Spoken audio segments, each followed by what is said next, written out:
Hello guys, তো আমি ননদের বাড়িতে এসে সাইকেল চালাচ্ছি। আমরা একটু মানে কোথায় কোথায় যাচ্ছি, গোলবাড়িতে যাচ্ছি। তো দেখো অনেক দিন পর সাইকেল চালাচ্ছি, তাও এক হাতে ফোন এক হাতে আমার সাইকেলের হ্যান্ডেল আর কি।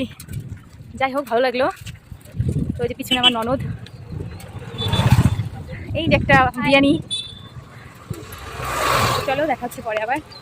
এদিকে না প্রচন্ড চা বাগান, মানে চারপাশে শুধু চা বাগান। আমি একটু পরে দেখাবো এই জমিগুলোতে। তো ফাইনালি আমরা বোলবাজার চলে এসেছি। এখানে কম্পিউটার দোকানে কিছু কাজ আছে, সেগুলো করছে। তো এই হচ্ছে বোলবাজার, বাড়ি থেকে বেশি দূরে আর কি না, 10 মিনিট লাগে।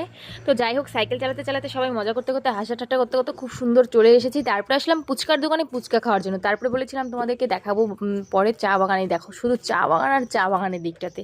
তো এখন আমরা বাড়িতে আমরা রাস্তায় কিছু খাইনি, তো ফুচকা খেয়েছিলাম। তারপরে তো এগুলো নিয়ে তো আমি তো খাইনি, একটা খেয়ে আর খাইনি। তারপরে যে বৃষ্টি বৃষ্টি ভাব, তারপরে এগুলো নিয়ে চলে এসেছে। আমরা এখন এখানে খাচ্ছি। দেখা হচ্ছে নেক্সট ভিডিওতে। Tata bye. ততক্ষণ একটা লাইক করে সাবস্ক্রাইব করে পাশে থেকে টাটা বাই।